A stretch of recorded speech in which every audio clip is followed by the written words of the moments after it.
से लेकर के आया। टेंशन बदस्तूर जारी है। डॉक्टर टेस्ट करता है, बोले साहब मैं नहीं, बोले आप, बोले मैं नहीं, मैं आप, बोले टेस्ट होता है, टेस्ट होता है, आप राहत की सांस लेते हैं कि आप तो कभी बाप बन ही नहीं सकते। टेंशन खत्म होता है, लेकिन एक नया टेंशन चालू होता है कि जब आप बाप नहीं बन सकते तो घर पे जो दो खेल रहे हैं। तनाव का कोई ठिकाना नहीं है साहब। अपने सारे तनाव बाहर निकाल करके फेंकिए, बस हंसिए, मुस्कुराइए, तनाव मुक्त रहिए।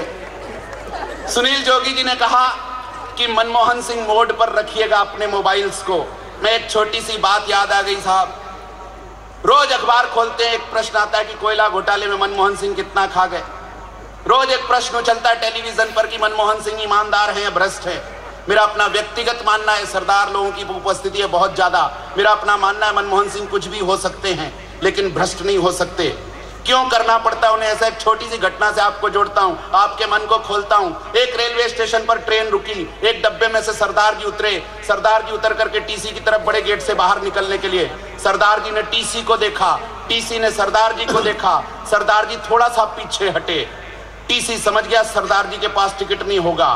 सरदार जी और पीछे हटे, टीसी थोड़ा और आगे बढ़ा। सरदार जी की चाल तेज हो गई, टीसी की उनके पीछे पीछे चाल तेज हो गई। अब सरदार जी भागने लगे, एक नंबर से दूसरे, दूसरे से तीसरे, तीसरे से चौथे, चौथे से पांचवें, पांचवें से छठवें नंबर प्लेटफॉर्म पर पहुंच गए। अब टीसी भी पसीना पसीना, सरदार जी भी पसीना पसीना।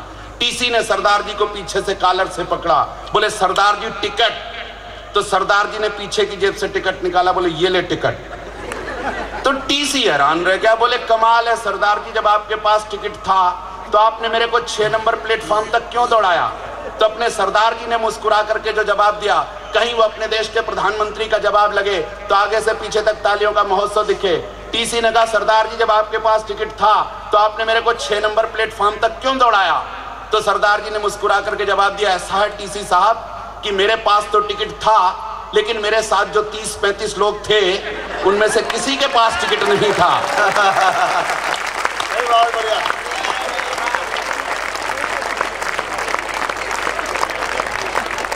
साहब ये अपने सरदार जी की मजबूरी है कि अगले के पास तो टिकट है लेकिन उसके साथ जो 30-35 लोग फंसे हुए हैं उनमें से किसी के पास टिकट नहीं है और हमारा सरदार बेचारा दौड़ दौड़ के एक को बाहर निकाल रहा है। ये अपने सरदार जी की मजबूरी है। एक बार सरदार जी के लिए आपकी तालियां उठनी चाहिए पूरे मन से, पूरे जोशो खरोश के साथ। उदिता जी को बहुत बहुत बधाई देना चाहता हूँ। बहुत अच्छी कविता पढ़ी आपने, खुदा से मांगा, बहुत अच्छा किया आपने, हिंदुस्तान के नेताओं से नहीं मांगा वरना आपकी डायरी वारी भी छीन ले जाते वो। नेताओं को अगला कुछ दिखता ही नहीं है साहब। लालू प्रसाद जी यादव अपने चेहरे किसी को नहीं दिखा। लालू प्रसाद यादव जी एक जनरल स्टोर्स की दुकान में चढ़े, बोले ये बंदरवा का फोटो कितने का दिया? तो दुकानदार ने धीरे से कहा लालू जी ध्यान से देखिए वो आईना है। ये स्थिति है साहब अपने देश की। लेकिन मैं लालू जी को ईमानदार नेता मानता हूं साहब। उन्होंने जिस जेल का उद्घाटन किया उस जेल में वो खुद भी गए। ऐसी ईमानदारी कहां है नेताओं में? मुझे तो लगता है कि उनको शमशान घाट के उद्घाटन का भी आमंत्रण देना चाहिए कुछ नेताओं को, तो शायद देश की स्थिति ज्यादा सुधर सकती है। तालियां वालियां। एनआरआई, अच्छा बजाते रहिएगा, हंसिएगा, मुस्कुराइएगा साहब। एनआरआई की परिभाषा मेरी नजरों में ये होती है कि कभी ना रोने वाले इंडियंस। वाह, अच्छा है। हमेशा हंसने हंसाने वाले इंडियंस।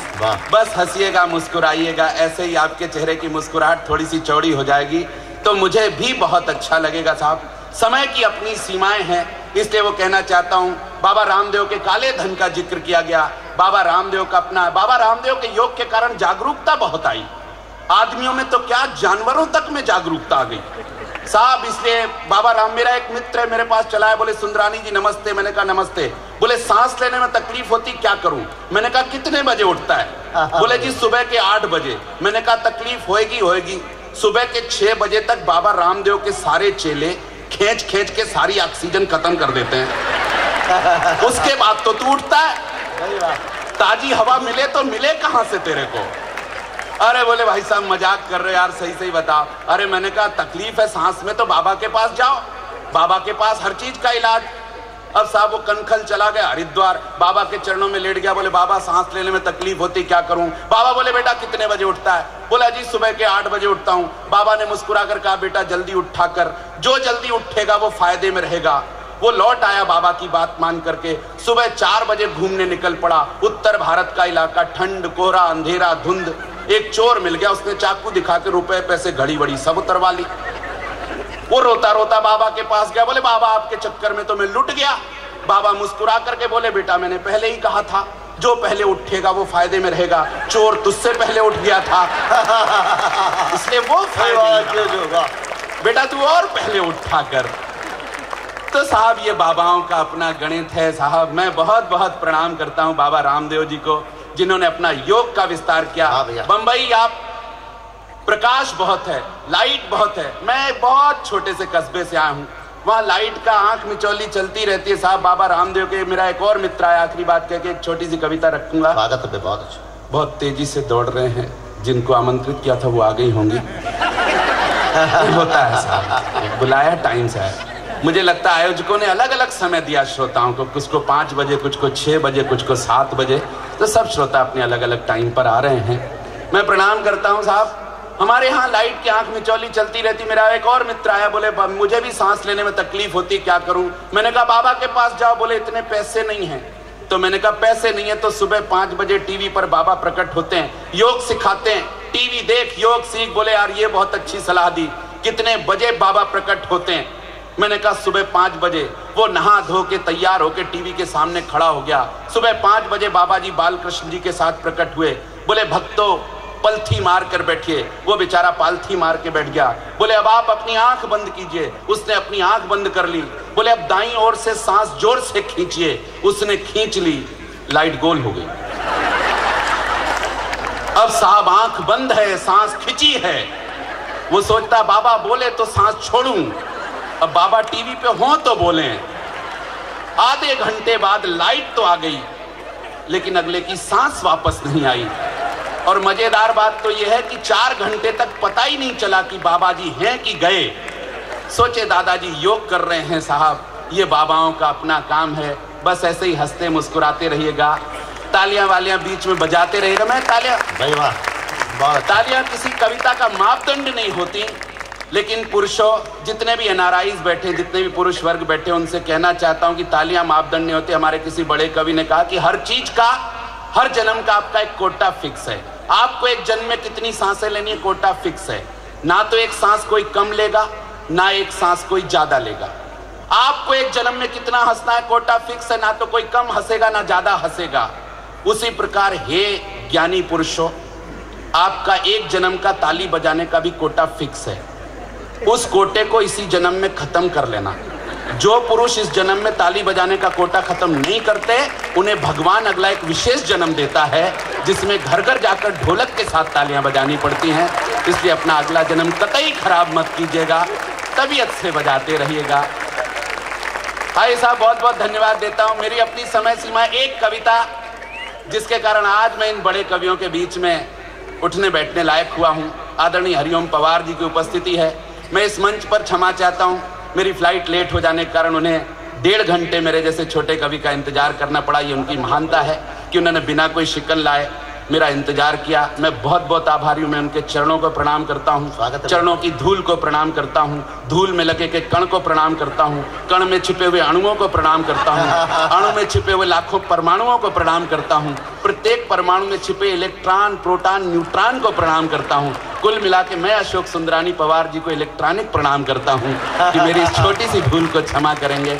और वो कविता आपके बीच में रखता हूँ। साहब इस कविता का जन्म कहाँ से हुआ? इस कविता का जन्म यह हुआ कि जब अमेरिका के पिछले राष्ट्रपति जॉर्ज बुश इराक के दौरे पर गए, तो एक इराकी पत्रकार जैदी ने उन पर जूता फेंका था। वो जूता कई एंगल से दिखाया गया कि जूता ऐसे चला, बुश के पीछे ऐसे गिरा, बुश ने गर्दन ऐसे की तो जूता बुश के पीछे गिरा।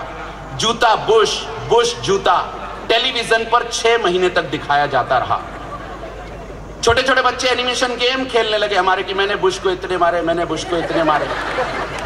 मैंने जैदी से पूछा, मैंने कहा, अरे जैदी तुम मुसलमान बहादुर कौम, तुम लोग तो बम फेंक के मारा करते थे, जूते कब से फेंकने लगे? उसने जो जवाब दिया तबीयत खुश कर दी। बोले सुंदरानी जी देखो, बम फेंक के मारो, निशाना चूक जाए तो आदमी बच जाता है, एक बार जूता फेंक के देखो, अगले को लगे नहीं लगे लेकिन अगले का काम तमाम जरूर हो जाता है। मैंने कहा बहुत बढ़िया बात है। बुश पर वो जूता पड़ने के बाद अपने हिंदुस्तान में एक क्रम चला, कभी इस पर, कभी उस पर, कभी इस भ्रष्ट नेता पर, कभी उस भ्रष्ट नेता पर। यह युवा शक्ति आक्रोशित होती थी, उठा करके जूता या चप्पल फेंक देती थी। अभी पिछले महीने कांग्रेस के एक नेता को दिखाया गया, उस पर चला गया। मैं नाम नहीं लेना चाहता वरना आप समझ जाएंगे कि मैं जनार्दन द्विवेदी की बात कर रहा हूं। इतने लोग समझ जाते हैं, इसलिए मैं आमतौर पर नाम नहीं लिया करता। तो जब लगातार भ्रष्ट नेताओं पर जूता दिखाया जाता रहा, चलाया जाता रहा, तो लोगों ने जूते को बधाई दी। बोले जूते भाई बधाई, इस समय तो तुम दिख रहे हो टेलीविजन पर। तो मैंने भी बधाई दे दी। मैंने कहा वाकई शाहरुख और ऐश्वर्या से ज्यादा जलवा जूते भाई तुम्हारा। मेरा इतना सुनना था कि जूता रोने लगा। मैंने कहा क्यों रो रहा है? बोले तमाम लोगों ने बधाई दी, अफसोस नहीं हुआ, लेकिन अशोक सुंदरानी जब तुम्हारे जैसा कवि मुझे इस बात के लिए बधाई देता है तो मेरा दिल टुकड़े टुकड़े होता है। और आज तक हिंदुस्तान के किसी कवि ने मुझे कविता लिखने का विषय नहीं समझा। तुम ऐसी जगह जा रहे हो नारायण के बीच में कि मेरा दर्द पूरे विश्व में पहुंच सकता है। अगर मेरा दर्द तरीके सलीके से रख सके तो मैं धन्य हो जाऊंगा। जूते का वो दर्द, अशोक सुंदरानी की जुबानी। एक पल के लिए मान ले कि जूता आपसे बात कर रहा है, बस मुझे जूता समझ करके सुने कि हम कभी, बहुत अच्छा सुन रहे हैं आप, हम कभी कपड़ों से कभी चमड़ों से मढ़े गए, हम कभी कपड़ों से कभी चमड़ों से मढ़े गए। किसी का बहुत प्यार आया तो हम सितारों में भी जड़े गए। हमने आदमियों की तरह कभी फर्क नहीं रखा अपनों में और गैरों में। हम जितने समय तक भी रहे ईमानदारी के साथ रहे लोगों के पैरों में। हमने नुकीले पत्थरों का दर्द भी अपनी छाती पर सहा, लेकिन प्रतिरोध के स्वर में एक भी शब्द उफ का नहीं कहा।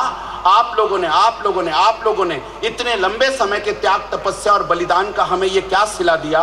हमें कोई पुरस्कार देने के बजाय उल्टे हमारा कलेजा ही जला दिया।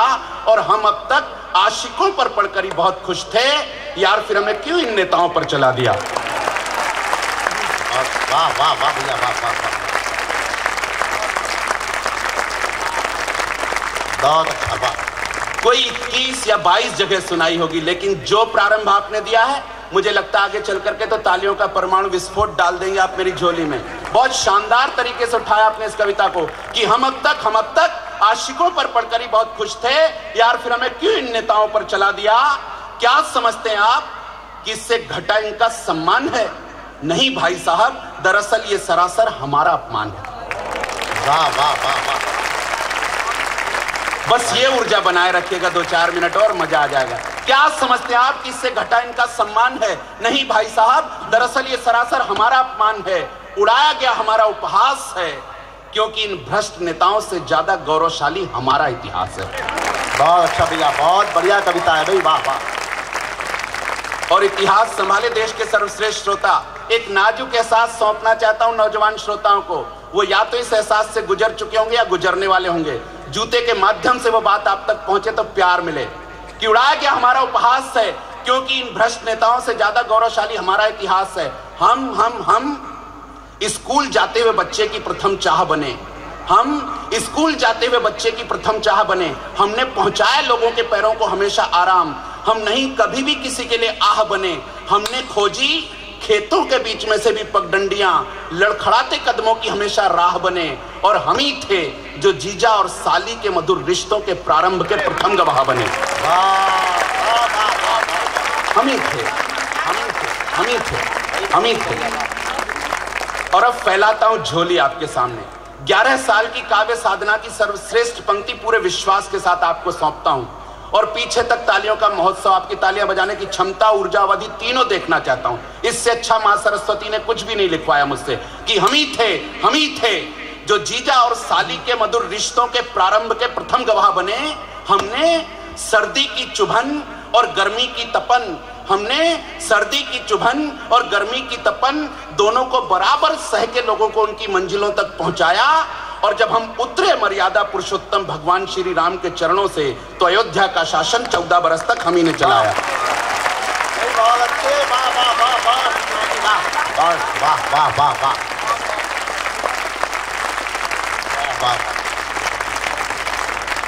जब हम उतरे उतरे उतरे उतरे उतरे मर्यादा पुरुषोत्तम भगवान श्री राम के चरणों से खड़ाऊ की शक्ल लेकर, तो अयोध्या का शासन 14 बरस तक हम ही ने चलाया और संभाले ये एनआरआईज जूते का दर्द 1-1.5 मिनट में। कि आजादी के बाद, शौर्य दिवस पर सौंपता हूं पंक्ति, आजादी के बाद एक लंबे संघर्ष के बाद, महात्मा गांधी जी के प्रयास से कहें या अंबेडकर जी के प्रयास से या तमाम संतों के प्रयास से, एक लंबे संघर्ष के बाद मिला दलितों को, पीड़ितों को, शोषितों को, हरिजनों को, एक लंबे संघर्ष के बाद मिला आप लोगों का प्यार, मंदिरों में प्रवेश कर भगवान के दर्शनों का अधिकार। तो भाई साहब, हमने तो सदियों से बिना किसी स्वार्थ के अनवरत लोगों को मंदिरों की सीढ़ियों तक पहुंचाया। फिर हमारा क्या गुनाह था जो मंदिरों में प्रवेश कर भगवान के दर्शनों का अधिकार हमें आज तक नहीं मिल पाया? क्या बात है, माफ करें, अब आपकी हिम्मत देखना चाहता हूं कि आप अपने ऊपर भी तालियां बजाने की हिम्मत जुटा पाते कि नहीं। फिर हमारा क्या गुनाह था जो मंदिरों में प्रवेश कर भगवान के दर्शनों का अधिकार हमें आज तक नहीं मिल पाया? तो आप सब भाई साहब, आप सब तर्क देंगे कि हमारे ऊपर थोड़ी सी धूल, थोड़ी सी मिट्टी और थोड़ी सी गंदगी है, इस कारण मना है मंदिरों में प्रवेश और वर्जित खुदा की बंदगी है। तो जो सवाल मेरे सीने में दफन था जाने कब से, चूंकि आज इतने बड़े मंच पर प्रसंग आ गया है, तो बड़ी मासूमियत से पूछता हूं आप सबसे कि थोड़ी सी धूल, मिट्टी और गंदगी के कारण हम बाहर की सीढ़ियों पर पड़े रह जाते हैं और आप सब लोग अपने मन में ढेर सारी ईर्ष्या, छल, कपट की गंदगी लेकर बड़े आराम से मंदिरों में चले जाते हैं। बहुत ही बढ़िया है। वाह वाह वाह वाह सुंदरानी, बहुत अच्छा, वाह बहुत अच्छा, वाह। और अगली 4 पंक्तियों में व्यंग, वेदना, करुणा, ठहाका, चारों चीज एक साथ आ जाए डॉक्टर साहिबा, तो प्यार मिले भरपूर इन बड़े कवियों की उपस्थिति में। छोटी सी कलम, जितना अच्छा आप लोग सुन रहे हैं, हो सकता है चौथी पंक्ति मेरी जुबान पर रह जाए, तीसरी पंक्ति से ही ठाकों का महोत्सव हो जाए कि आप सब लोग अपने मन में ढेर सारी ईर्ष्या, छल, कपट की गंदगी लेकर बड़े आराम से मंदिरों में चले जाते हैं। इस बात का नहीं हमें कोई गिला, सौगंध खाता हूं आप सबकी कि इस बात का नहीं हमें कोई गिला कि हमें इस जमाने से क्या मिला क्या नहीं मिला। हम सीढ़ियों के बाहर धूल, मिट्टी, गंदगी में जहां पर भी पड़े हैं, कुछ आदमियों के कारण, कुछ आदमियों की नजरों में हम उस स्थिति में भी देवताओं से बड़े हैं। ये बात जूता छाती ठोक कर कहता है, क्योंकि मंदिरों में प्रवेश कर भगवान के दर्शन करते समय अधिकांश लोगों का ध्यान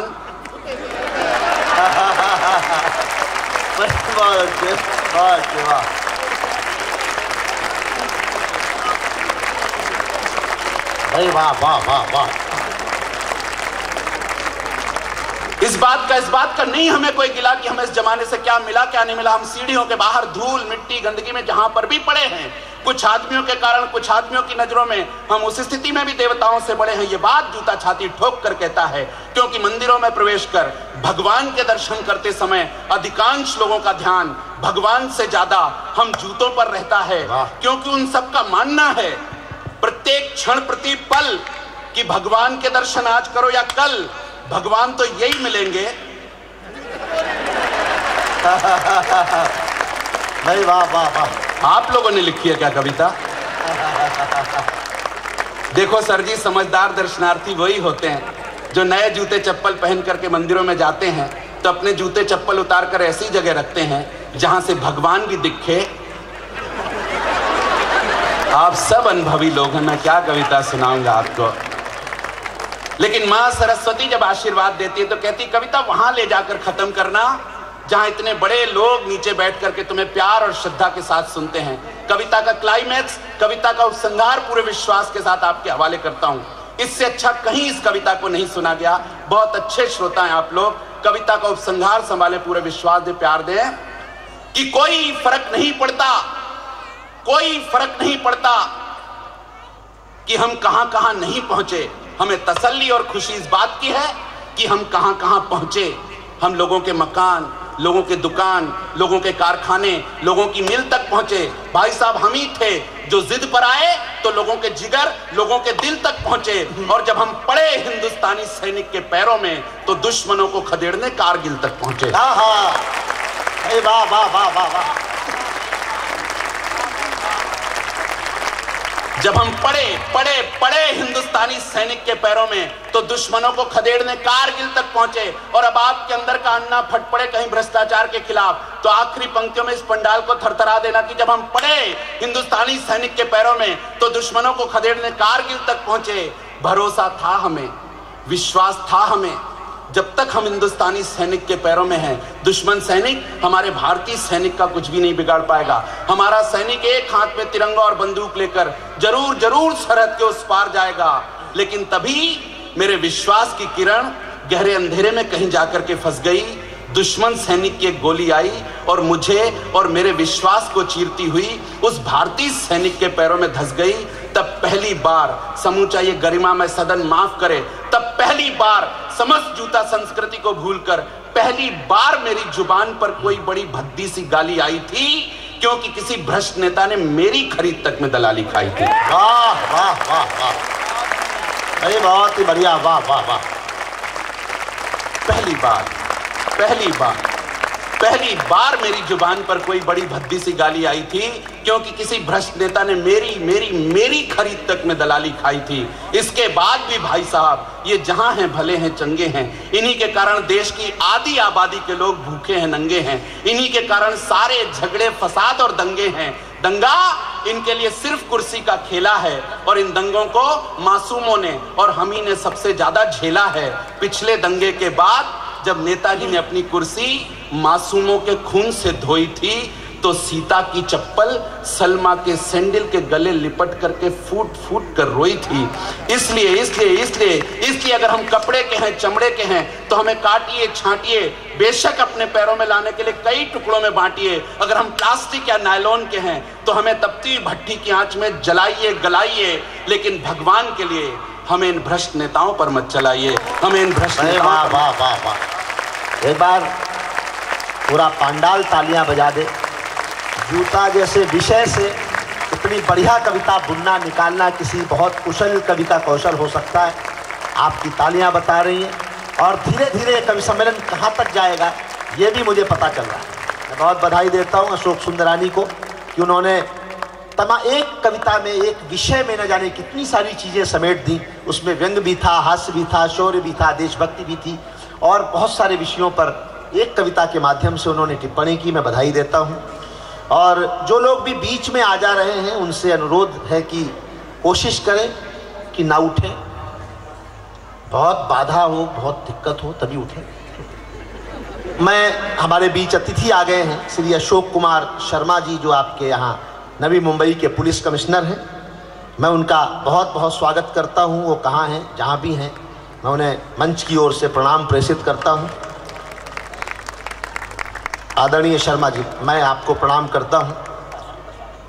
मैं चाहता हूं अगर आप मंच पे आए तो हम मंच की ओर से आपको एक गुलदस्ता भेंट करना चाहते हैं।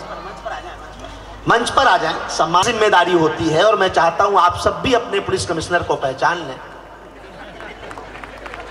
कभी जरूरत पड़े तो पता रहे कि यही है कमिश्नर साहब। तो मंच पर आना चाहिए। अच्छे काम करने वाले लोगों को मंच पर सम्मानित किया जाना चाहिए। मैं अशोक कुमार शर्मा जी का स्वागत करता हूं।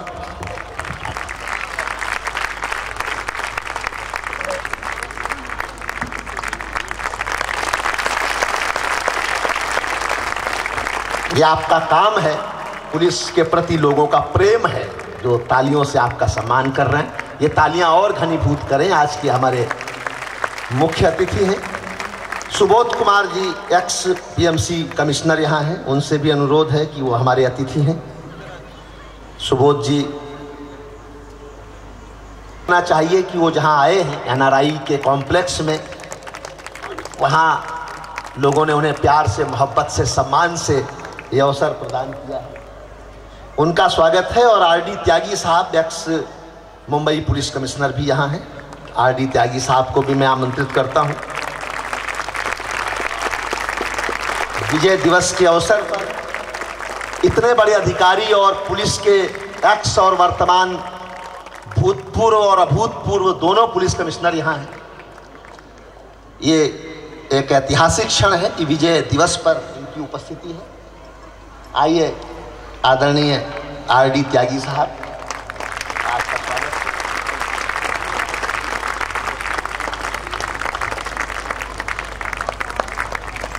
बहुत बहुत धन्यवाद। बहुत अच्छे लोग हैं, बहुत अच्छे अधिकारी हैं। अच्छा अधिकारी वो होता है जो उद्घाटन करके चला जाता है। बहुत अच्छे अधिकारी वो होते हैं जो समापन तक कार्यक्रम का आनंद लेते हैं। तो मैं चाहूंगा कि आपकी उपस्थिति यहां रहे जब तक आप चाहें। लेकिन अच्छे लोग हैं पुलिस के। मैं तो उत्तर प्रदेश का रहने वाला हूं, वहां तो आईजी पांडा टाइप के लोग।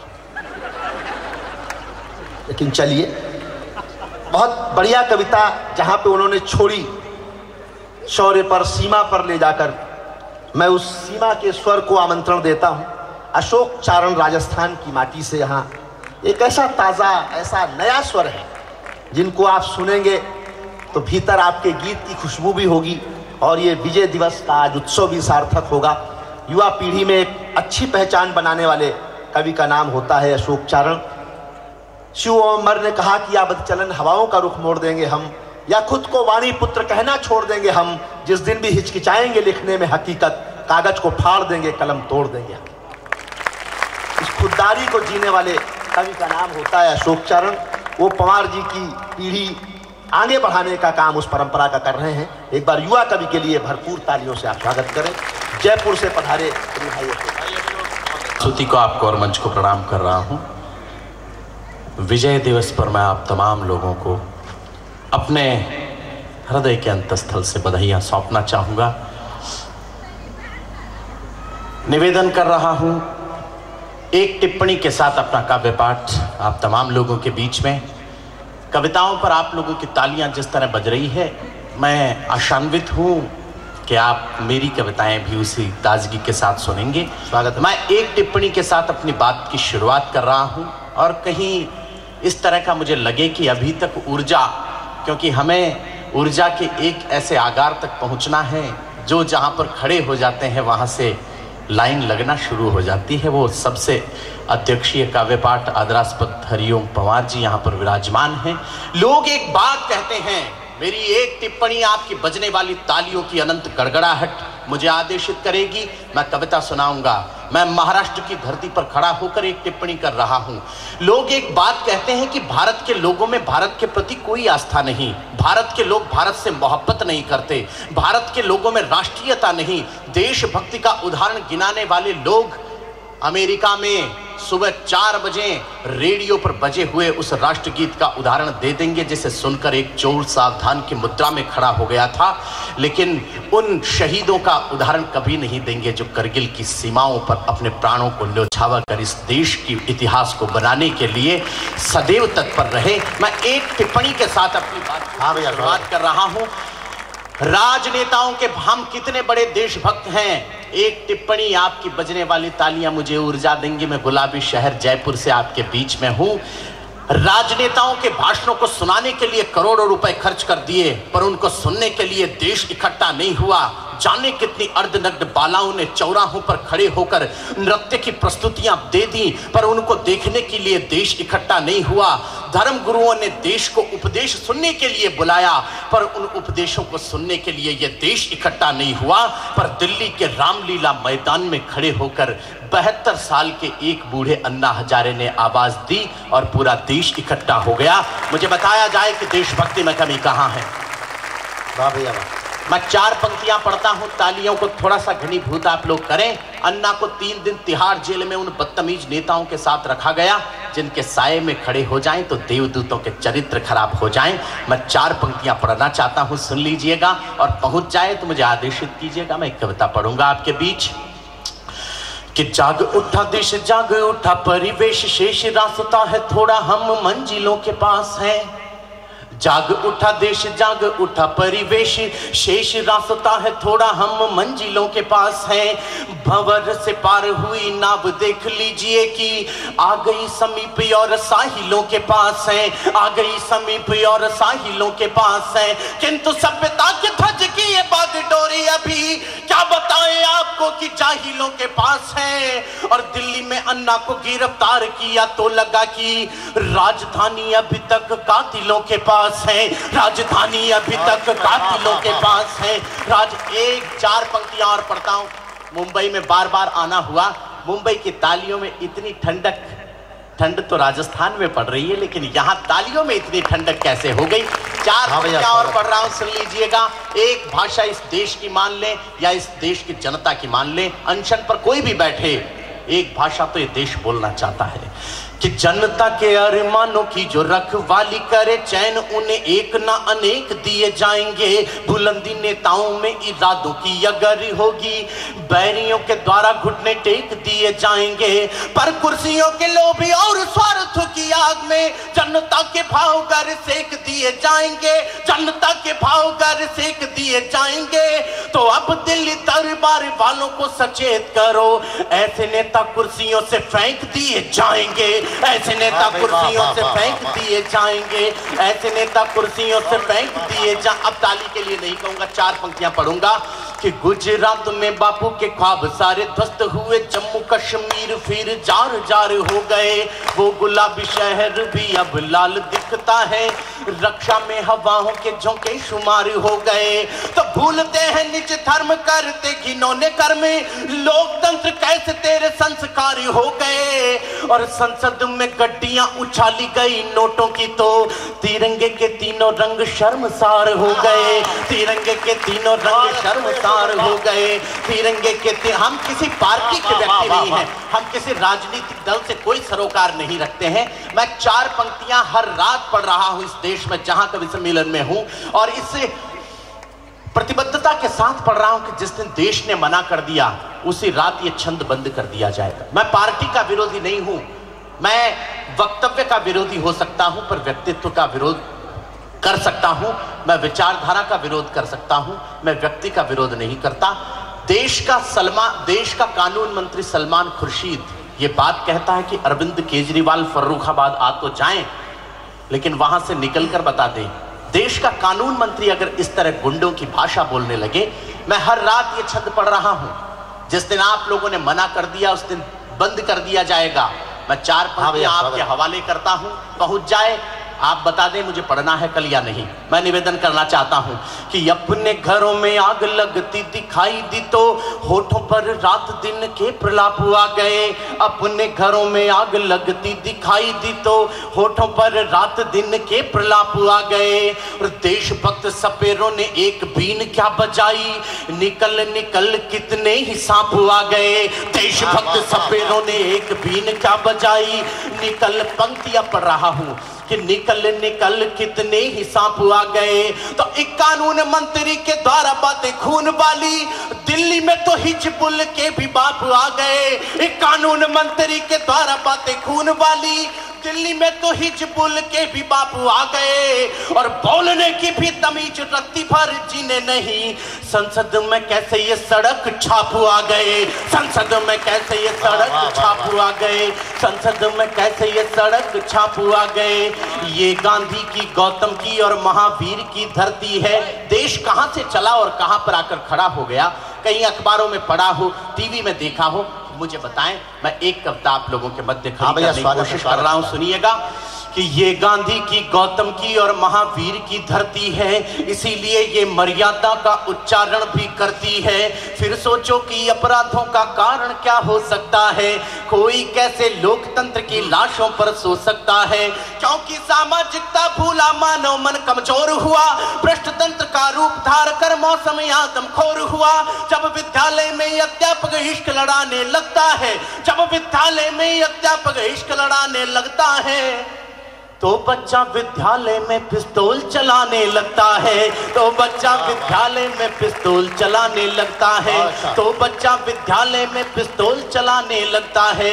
एक चरित्र प्रमाण पत्र आज की रात पढ़ रहा हूं, अगर ठीक ढंग से पढ़ दिया हो और ठीक ढंग से लिख दिया हो तो एनआरआई कॉम्प्लेक्स में बैठे हुए तमाम श्रोताओं की तालियों की ऐसी मोहर चाहता हूं जो कभी न मिट सके। पंक्तियां पढ़ रहा हूं, सुनिएगा।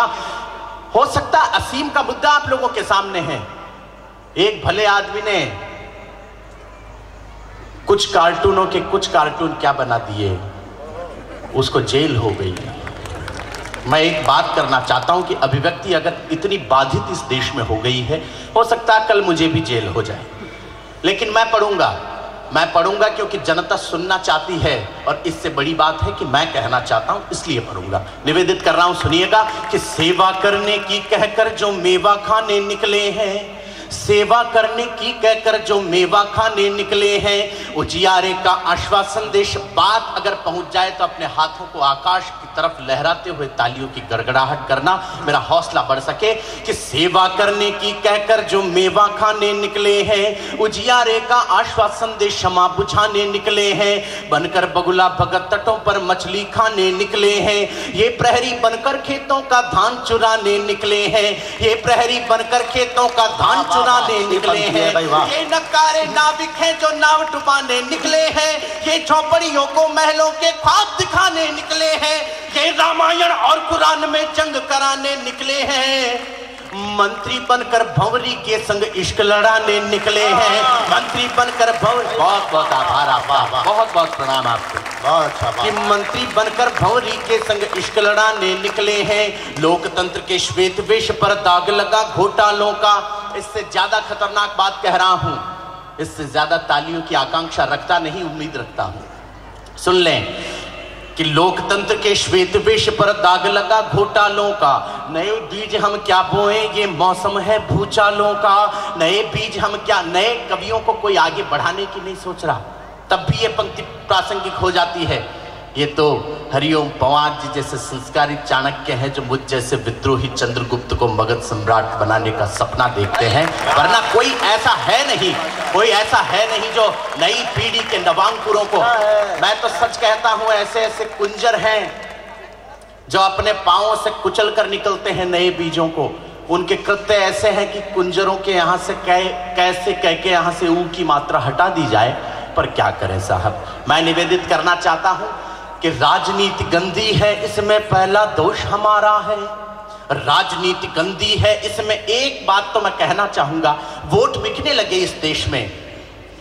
जिस दिन हम लोगों ने अपन लोग, देश का आम आदमी जब बिकने लगा, मैं कहना चाहता हूं कि जिस दिन लोगों ने बिकना बंद कर दिया, उस दिन देश के क्या, दुनिया के किसी अमीरजादे की इतनी औकात नहीं कि हमारे वोट की कीमत लगा सके। मुझे खामोश ही रहने दिया जाए तो बेहतर है, मुझे खामोश ही रहने दिया जाए तो बेहतर है। गलत मैं कह नहीं सकता, सही कोई सुन नहीं सकता। सही सुनने का हौसला मुंबई रखती है। मैं पंक्तियां पढ़ रहा हूं, एक पर्दे के एक चित्र से पर्दा हटाने की कोशिश कर रहा हूं, ठीक ढंग से हट जाए मुझे बता दे मैंने कैसा कहा। मैं निवेदित करता हूं, एक सच्चाई उद्घाटित करता हूं कि राजनीति गंदी है, इसमें पहला दोष हमारा है। कोई पुजारी पैसे का किसी को मदिरा ले प्यारा है, फिर मत कहना कि संसद में लोकतंत्र क्यों रोता है। मंडी में टिकटों का वितरण पैसे लेकर होता है, मंडी में टिकटों का वितरण पैसे लेकर होता है। यहाँ सदा लावण्य जला है बागों की हरियाली का, किसने दे डाला है ठेका कित्थों को रखवाली का। जब सूरज के आगे ही काले बादल छा जाते हैं, जब सूरज के आगे ही काले बादल छा जाते हैं, लाल बत्तियों की कारों में तब गुंडे आ जाते हैं। लाल बत्तियों की कारों में तब गुंडे आ जाते हैं, लाल बत्तियों की कारों में तब गुंडे आ जाते हैं। एक रचना अगर आप लोग कहें तो, एक कविता मैं आप लोगों को अगर आप कहें तो सुनाना चाहूंगा। आभार, बहुत बहुत आभार। एक कविता मैं आज हरिओम जी से जजवा लेना चाहता हूं ताकि मैं पढ़ सकूं सन 2013 में या 2012 में जो कुछ कार्यक्रम हैं। हाँ भैया, और इस आशा के साथ पढ़ना चाहता हूं, एफडीआई का मुद्दा आप लोगों के सामने है। एफडीआई का मुद्दा जैसा भी है, जो भी हो रहा है, तमाम आप लोगों के सामने है। इस देश में एफडीआई जिस दिन आ जाएगी उस दिन क्या होगा। एफडीआई पर एक कविता लिखी है और शुभ सूचना या कैसी भी सूचना माने, आज पहली बार उस कविता को पढ़ रहा हूं। मन था उस कविता को लिखने के बाद कि मुंबई का कोई कार्यक्रम आ गया तो मुंबई में जाकर पढ़ूंगा। आज आप लोगों के सामने भी जचवा रहा हूं, आप लोग भी जांच लें। आप आदेशित करेंगे तो इस कविता को पूरे देश में पढ़ा जाएगा। आप लोगों ने मना कर दिया तो आज की रात बंद कर दी जाएगी। कविता सुनाता हूं, सुनिएगा। पहली बार ही पढ़ रहा हूं और अगली बार पढ़ूंगा तो भी यही कहूंगा कि एक बार पढ़ चुका हूं, ये पक्का है। हाँ भैया, मैं निवेदित कर रहा हूं, सुनिएगा। एफडीआई अगर आ गई तो क्या होगा, पूरी तरह लागू हो गई तो क्या होगा। कविता सुनाने की कोशिश कर रहा हूं, सुनिएगा।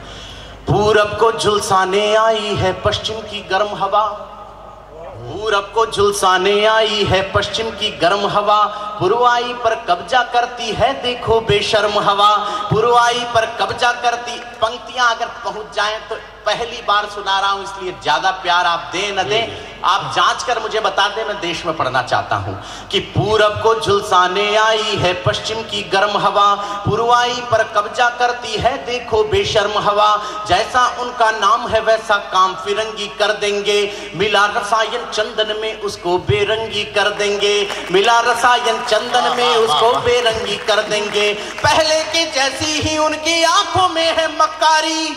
एक पंक्ति पर पूरे पांडाल की तालियों की गड़गड़ाहट अगर आपको लगे तो, कि पहले के जैसी ही उनकी आंखों में है मक्कारी, ये भारत में बन बैठेंगे गंगा जल के व्यापारी, ये भारत में बन बैठेंगे गंगा जल के व्यापारी। इनकी नीति लगती है गज को छिदाम कर देने की, इनकी नीति लगती है गज को छिदाम कर देने की, ये तैयारी है भारत को फिर गुलाम कर देने की, ये तैयारी है भारत को फिर गुलाम कर देने की, ये तैयारी। कविता में कहना चाहता हूं, असर पढ़ना चाहता हूं एफडीआई का, कि फसलों पर अधिकार विदेशी चाहे धरती हो अपनी, फसलों पर अधिकार विदेशी चाहे धरती हो अपनी, जहरीले फल होंगे चाहे बगिया मरती हो अपनी, जहरीले फल होंगे चाहे बगिया मरती हो अपनी, जहरीले फल होंगे चाहे बगिया मरती हो अपनी, आंसू चाहे अपने होंगे पर आंखें उनकी होंगी, आंसू चाहे अपने होंगे पर आंखें उनकी होंगी, पेड़ हमारा हो सकता है पर शाखें उनकी होंगी, पेड़ हमारा हो सकता है पर शाखें उनकी होंगी, पेड़ हमारा हो सकता है पर शाखें उनकी होंगी। दो पंक्तियां पढ़ रहा हूं, संस्कृति का और सच्चाई का दोनों का गायन, कि पेड़ हमारा हो सकता है पर शाखें उनकी होंगी, फागुनी अपना होगा लेकिन चंग विदेशों का होगा, फागुनी अपना होगा लेकिन चंग विदेशों का होगा, होली अपनी हो सकती है रंग विदेशों का होगा, होली अपनी हो सकती है रंग विदेशों का होगा, होली अपनी हो सकती है रंग विदेशों का होगा, सुंदरता अपनी होगी पर चीर विदेशों का होगा, नदियां तो अपनी होगी पर नीर विदेशों का होगा, आजादी के बाद यहाँ पर फिर जकड़न उनकी होगी, दिल तो अपना ही होगा लेकिन धड़कन उनकी होगी, दिल तो अपना ही होगा। बहुत बहुत आभार आपका। ऐसी पंक्ति पर आपने तालियां बजाई, बहुत बढ़िया है, नहीं कि देश में कोई बजाएगा। दिल तो अपना ही, चार पंक्तियां, एक प्रश्न आपसे पूछ रहा हूं, चार पंक्तियों में एक प्रश्न पूछ रहा हूं। दिल तो अपना ही होगा लेकिन धड़कन उनकी होगी, दिल तो अपना ही होगा लेकिन धड़कन उनकी होगी, यज्ञ वेदी में नहीं हव्य की पेट्रोल की आग लगे, यज्ञ वेदी में नहीं हव्य की पेट्रोल की आग लगे, क्या तुमको मंजूर हमारी आजादी को दाग लगे, क्या तुमको मंजूर हमारी आजादी को दाग लगे, क्या तुमको मंजूर है मेरा भारत इंडिया हो जाए, पूरब की दुल्हन के माथे पश्चिम बिंदिया हो जाए, पूरब की दुल्हन के माथे पश्चिम बिंदिया हो जाए, पूरब की दुल्हन के माथे पश्चिम बिंदिया हो जाए, पूरब की दुल्हन के माथे पश्चिम बिंदिया हो जाए। और साहब एक बात कही गई कि देश को आर्थिक दृष्टि से मजबूत बनाने के लिए एफडीआई ला रहे हैं। मैं कुछ तथ्य गिना दूं अगर आपकी इजाजत हो तो, कुछ तथ्य, और अगर सच्चे हों तो इस रात की सर्वाधिक तालियों का आकांक्षी हूं। सच्ची बात अगर कह दी हो, भारत माता के भौगोलिक, भारत माता की आर्थिक समृद्धि का अगर सही आकलन कर दिया हो, तो इस बार यहां से लेके वहां तक विराजमान तमाम श्रोताओं के दोनों हाथ आकाश में उठाकर ऐसी तालियों की गड़गड़ाहट करें कि मेरा कविता पढ़ना और मुंबई आना दोनों सार्थक हो जाए। कि ये रत्नों का सागर है तुम इसको निर्धन मत बोलो, ये रत्नों का सागर है तुम इसको निर्धन मत बोलो, भारत की समृद्धि देखो तुम अपनी आंखें खोलो, भारत की समृद्धि देखो तुम अपनी आंखें खोलो, नदियों में हीरे मोती है सोना उगले खेत यहाँ, नदियों में हीरे मोती है सोना उगले खेत यहाँ, यूरेनियम की जन्मदायिनी है दक्षिण की रेत यहाँ, यूरेनियम की जन्मदायिनी है दक्षिण की रेत यहाँ, भरे पड़े रेगिस्तानों में तेलों के भंडार यहाँ, सूखे में वो फूल फलों के है कितने अंबार यहाँ, सूखे में वो फूल फलों के है कितने अंबार यहाँ। इसीलिए तो पाना चाहते यहाँ विदेशी है इसको, पागल हो जो बेच रहे हो सस्ते दामों में जिसको। अरे सारी दुनिया डोल उठेगी कर हम थोड़ा हिल जाएं, भारत के 100 एकड़ में ही 100 अमेरिका मिल जाए, भारत के 100 एकड़ में ही 100 अमेरिका में। एक बार दोनों हाथ ऊपर उठाकर मुझे आशीर्वाद दे दीजिएगा कि सारी दुनिया डोल उठेगी कर हम थोड़ा हिल जाएं, भारत के 100 एकड़ में ही 100 अमेरिका मिल जाएं, भारत के 100 एकड़ में ही 100 अमेरिका मिल जाएं। जैसी बहती है बहने दो हवा नहीं प्रतिकूल करो। 6 पंक्तियां पढ़ रहा हूं, विजय दिवस के अवसर पर पढ़ रहा हूं कि जैसी बहती है बहने दो हवा नहीं प्रतिकूल करो, मत भारत की धरती का सौदा करने की भूल करो, मत भारत की धरती का सौदा करने की भूल करो। पहले भी अंग्रेजों ने व्यापारिक रिश्ता जोड़ा था, पकड़ करी मजबूत देश को दास बनाकर छोड़ा था, पकड़ करी मजबूत देश को दास बनाकर छोड़ा था। सोने की चिड़िया कहलाता वो भारत बर्बाद हुआ, कितना खून बहा तब जाकर हिंदुस्तान आजाद हुआ, कितना खून बहा तब जाकर हिंदुस्तान आजाद हुआ। फिर वैसे ही हालातों का हाल दिखाई देता है, फिर वैसे ही हालातों का हाल दिखाई देता है, सुनने वालों को कोई भूचाल सुनाई देता है। यहाँ FDI को कर लाओगे दिल्ली वालों, तुम भी भारत के गद्दार कहाओगे दिल्ली वालों। हमें नहीं स्वीकार विदेशी स्वामी हो भूस्वामी का, हमें नहीं स्वीकार विदेशी स्वामी हो भूस्वामी का। राष्ट्र ध्वजा पर रंग न चढ़ने देंगे कभी गुलामी का, राष्ट्र ध्वजा पर रंग न चढ़ने देंगे कभी गुलामी का, राष्ट्र ध्वजा पर रंग न चढ़ने देंगे कभी गुलामी का। राष्ट्र ध्वजा पर एक हृदय ऐसा भी होगा जिसके धीरज हम होंगे, एक सरोवर ऐसा होगा जिसके नीरज हम होंगे। माना उजियाली रातों के टिमटिम करते दीपक हैं, पर एक सवेरा ऐसा होगा जिसके सूरज हम होंगे। आभार, प्रणाम, बहुत बहुत। बहुत शानदार काव्य पाठ के लिए और एकदम नई कविता, मैं समझता हूँ आज की शाम के लिए ये सबसे नए विषय पर और पहली बार उन्होंने पढ़ी है। एक बार पूरा पंडाल इस पहली कविता पर उन्हें विदाई की तालियां दे दे। आप ऐसा मत करना, देखो अशोक चारण जी, जो लोग ताली नहीं बजा रहे वो भी कविता के समर्थक हैं। ये तो देश ऐसा है, बोले जी 100 में से 90 बेईमान हिंदुस्तान। मैंने कहा ऐसा है ही नहीं, बेईमान है ही नहीं। शर्मा जी 10% बेईमान है भारत में और 10% ही ईमानदार है, बाकी तो 80% वो हैं जो मौका लगता है ईमानदार हो जाते, मौका लगता वो तो मौके की तलाश में। तो ये जुगाड़ 80% जुगाड़ वाले, जहां जैसा माहौल दिखा, कोई दे रहा है तो दे दो, नहीं दे रहा तो हम तो लेते ही नहीं, सीधा सा। तो ये भारत, ये अशोक चारण ने इतनी मेहनत की, इतनी मेहनत, और हमेशा गर्जना के स्वर, ये नहीं होने देंगे, वो नहीं होने देंगे। अरे मैंने कहा क्या हुआ जा रहा है, कहाँ गुलामी आ रही, क्यों परेशान है? बोले जी इसका तर्क ये है कि लड़ाई की तैयारी रखो तो लड़ाई पास नहीं आती है। ऐसे ही धमकाते रहो अगल बगल वालों को, सुन अमेरिका, सुन पाकिस्तान, ऐसी तैसी फेरे रहो। लड़ाई की तैयारी रखो, इससे लड़ाई पास नहीं आती है। जैसे लुगाई अपनी पास हो तो दूसरे की लुगाई पास हो। तैयारी रखनी चाहिए। तो तैयारी रखने वाला एक कवि, मैं तो अमेरिका बहुत जाता रहता हूँ, मैं आपकी बात वहां करूंगा कि भाई तुम लोग खामखा यहां मत आना, हिंदुस्तानियों से निपटना बहुत मुश्किल। बात बात में कहते हैं वो कि बड़ा विज्ञान ने प्रगति कर ली, ये कर लिया, वो कर लिया। हमारे यहाँ शादियां तक ईमेल से होती हैं। मैंने कहा होती होंगी भाई, हमारे यहाँ तो अभी भी फीमेल से ही होती है। हिंदुस्तान अपने रंग का देश है। एक कवि हमारे बीच मस्त हैं, हास्य व्यंग, पानी की बोतल हाथ में। ये बोतल जिंदगी भर काम आती है, साथ ही रखो इसे। बच्चा पैदा होता है, पैदा होते ही दूध की बोतल लगा दी जाती, बड़ा होता है स्कूल जाता, पानी की बोतल लटका दी जाती, और बड़ा होता है कॉलेज जाता, दोस्त लोग बियर की बोतल पकड़ा देते। और बड़ा होता है, एनआरआई हो जाए, विस्की शुरू हो जाती, विस्की ज्यादा हो जाए तो ग्लूकोज की बोतल चढ़ानी, बोतल साथ में है, बोतल से पीछा नहीं छोड़ता। ग्लूकोज की बोतल जब असर करना बंद कर देती तो खून की बोतल चढ़ानी, और जब खून की बोतल भी काम करना बंद कर देती है तो अंत में गंगा जल की बोतल काम। तो ये बोतल वाला मामला है, ये साथ रहना चाहिए। तेज भाई मुझे बता रहे थे इतना खर्चा हो गया, इतनी महंगाई कर दी सरकार ने, क्या करूं, पत्नी के मेकअप का खर्चा बर्दाश्त नहीं होता। मैंने कहा बंद कर दो देना।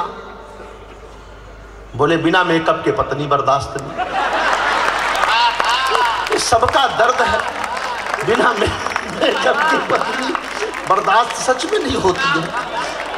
इतने सारे डॉक्टर्स बैठे, लाइन लगी है पूरे डॉक्टर्स। ये बोतल का नाम सुन के बच्चों को याद आ गया, इन्हें लगा हो सकता है कवियों को भी बोतल की याद आ रही, तो एक एक सबको दे दी। लेकिन ये पानी वाली है बच्चों, अभी गंगा जल का टाइम हम में से किसी का नहीं है। ये कौन सा इंतजाम है, ये तो गिलास भी मांग सकते हैं। अरे इसकी जरूरत था बेटा, हम तो मजाक में कह रहे थे। हाँ बियर, ये तो भावना में बह गए। हो सकता है थोड़ी देर में सोडा रख दे आके। इंतजाम का मामला है। इतने डॉक्टर बैठे हैं, डॉक्टर भगवान का रूप होते हैं। देखो मैडम बैठी, जब भी आप डॉक्टर के पास जाएं तो आप समझ लें कि आप भगवान के पास जा रहे हैं, क्योंकि भगवान नाराज होता है तो आपको डॉक्टर के पास भेज देता है, और डॉक्टर नाराज हो जाए तो आपको भगवान के पास। सीधा सीधा मामला है। डॉक्टर ऑपरेशन कर रहा हो, लंबा ऑपरेशन चल गया, मरीज की आंख खुली, बोला डॉक्टर साहब इसका मतलब अब मैं बीमारी से मुक्त हूं। आवाज आई बेटा डॉक्टर तो नीचे रह गया, मैं तो चित्रगुप्त हूं। तो ये डॉक्टर भगवान का रूप होते हैं। मैं अपने प्रिय भाई तेज नारायण को बुलाता हूं, क्योंकि ये ठाकों के काम मुझसे बेहतर कर सकते हैं। एक बार जोरदार तालियां बजा दें आप उनके कद की। लंबी दूरी तय करके वो भिंड मुरौना से आए हैं, हमारे बीच थे। आप सभी को मैं प्रणाम करता हूं। बोतल की मांग चली थी, स्ट्रेचर रख दिया। आप लोग भी एडवांस में प्रबंध करते हैं। चंद्रगुप्त मौर्य ने बहुत अच्छा काव्य पाठ किया। मैं चाणक्य जी को भी प्रणाम करता हूं। पहली बार चाणक्य की अनुभूति लेके बैठे हैं भाई साहब। मैं आपके बीच में अमात्य हूं। अरे मैं तो भूल ही गया था कि आप लोग तो एनआरआई हो। बढ़िया पढ़ा अशोक सुंदरानी ने, अशोक चारण ने। मैं चाहता हूं दोनों रचनाकारों के लिए एक बार तालियां वालियां बजा दें। कुछ आपत्तियां हैं मुझे दोस्तों। यहाँ जज साहब भी बैठे हुए हैं, आपकी उपस्थिति को हाजिर नाजिर मानकर मैं शपथ पूर्वक ये सत्य कथन करता हूं कि आज की रात जो कुछ कहूंगा वो सही सही कहूंगा, इसके अलावा कुछ नहीं कहूंगा। कहूंगा तो आप लोग मेरा कुछ बिगाड़ भी नहीं सकते, क्योंकि प्रकृति ने मुझे खुद ही बिगाड़ के भेजा है। बोले सरदार जी बैठे हैं, 7.5 लाख लोग बैठे हैं, ये बैठे हैं दिल्ली में बैठे हुए, सरदार जी के बारे में दुनिया भर की बातें की। देखो हिंदुस्तान में इतना खूबसूरत सरदार हमें पहली बार मिला है। वे अकेले ऐसे कामयाब प्रधानमंत्री हैं जिन्होंने 10 साल बिना कामयाबी के निकाल दिए। बहुत अच्छे भाई। वो जब भी राष्ट्र को संबोधित करते हैं तो ऐसा उनको केवल उन्हीं को लगता है कि वे राष्ट्र को संबोधित कर रहे हैं, और राष्ट्र समझता है कि वे कांग्रेस की तरफ से माफी मांग रहे हैं। अच्छा है भैया। मैं हास्य और व्यंग्य का विद्यार्थी हूं दोस्तों। आप जैसे पढ़े लिखे लोगों को बताने की आवश्यकता नहीं है कि व्यंग्य क्या होता है, लेकिन कुछ नई पीढ़ी यहाँ पर उपस्थित है, मैं तुम्हें थोड़ा सा समझा देता हूँ। व्यंग्य होता क्या है ये समझ लो, फिर उसके बाद मुझे समझना शुरू करना। हमारे बड़े व्यंग्यकार शरद जोशी जी ने कभी कहा था कि हमारी सरकार विकास के लिए ठोस ही कदम उठाती है। कदम इतने ठोस होते हैं कि उठते ही नहीं। समझ में आ गया? आ जाए तो जरा बता दिया करो कि आ गया। अरे वाह वाह वाह। जिनकी समझ में नहीं आया मैं दूसरी तरह से समझाता हूं, इस बार बताता हूं, आपकी जल्दी समझ में आ जाएगा। लखनऊ के अंबेडकर उद्यान में वहां की तत्कालीन मुख्यमंत्री माननीया सुबह सुबह अपनी बकरी को घुमा रही थी। सामने से आ गए लालू प्रसाद यादव, बोले कहां घुमा रही हो ये भैंस को? भाई बहुत अच्छे। माननीया बोली नशे में हो क्या, ढंग से देखो ये भैंस नहीं है बकरी है, बकरी। बोले चुप, हम ये बात बकरी से ही पूछ रहा हूं। बहुत अच्छे, वाह। ये है व्यंग्य की भाषा।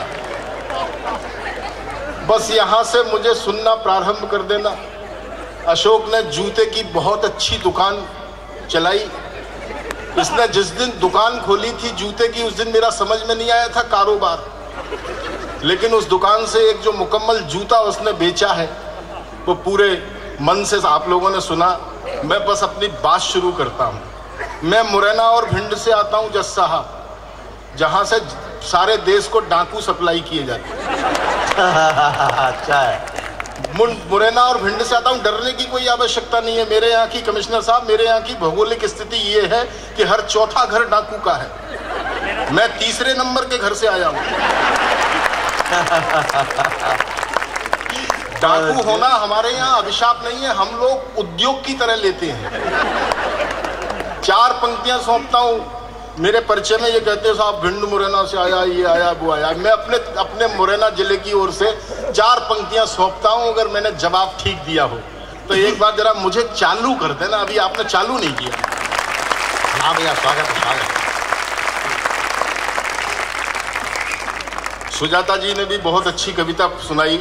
सबसे पहले जिन कवि ने कविता सुनाई थी जो पत्नी के ऊपर बहुत अच्छी कविता थी, उनका जो अपना निजी दर्द था उसे उन्होंने उकेरा, तब मुझे पता चला कि लोग एनआरआई क्यों हो जाते हैं। हाँ भैया, जवाब सुनना दोस्तों।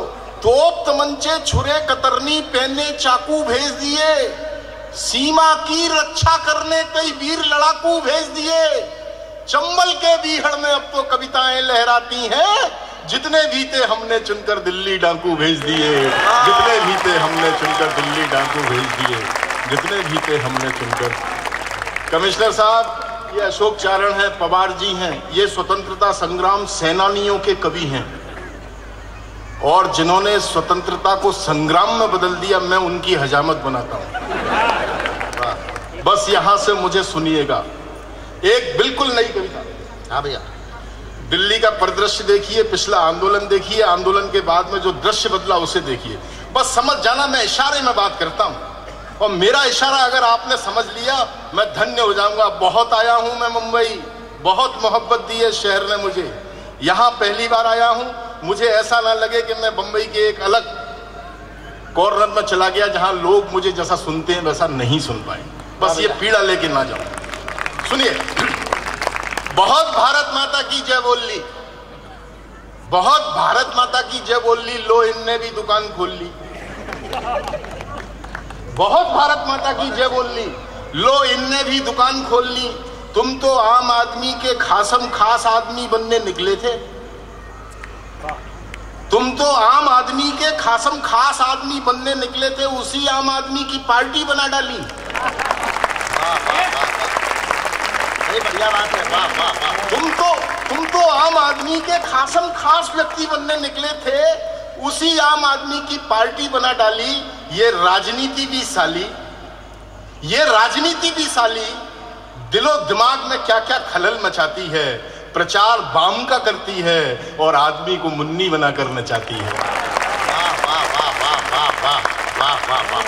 ये राजनीति भी साली, ये राजनीति भी साली दिलो दिमाग में क्या क्या खलल मचाती है। प्रचार बाम का करती है, प्रचार बाम का करती है और आदमी को मुन्नी बनाकर नचाती है। गंगा जल की बोतल और उसमें ये देखी भाली बियर, तुमसे बड़ी उम्मीद थी माय डियर, तुमसे बड़ी उम्मीद थी माय डियर। मुझे तो तुमसे ये बात बहुत पहले कहनी थी, जब तुमने पहली बार गांधी जी की टोपी पहनी थी। वाह वाह वाह वाह। मुझे तो तुमसे बहुत मुझे तो तुमसे बहुत पहले ये बात कहनी थी, जब तुमने पहली बार गांधी जी की टोपी पहनी थी। अब तुम कैसे लगाओगे आरोप सलमान खुर्शीद पर? अब तो तुम भी दस्तखत करोगे चंदे की रसीद पर। हाय हाय भाई, बढ़िया बात है, वाह वाह वाह भाई। अब तुम कैसे आरोप लगाओगे? अब तुम कैसे आरोप लगाओगे सलमान खुर्शीद पर? अब तो तुम भी दस्तखत करोगे चंदे की रसीद पर। मैं ऐसे कई लोगों को जानता हूं, मैं ऐसे कई लोगों को जानता हूं जो हम महात्मा गांधी बनेंगे ये कह गए, बाद में महात्मा लुप्त हो गया, खुद गांधी बन के रह गए। वाह वाह वाह वाह वाह भाई, बढ़िया, वाह वाह।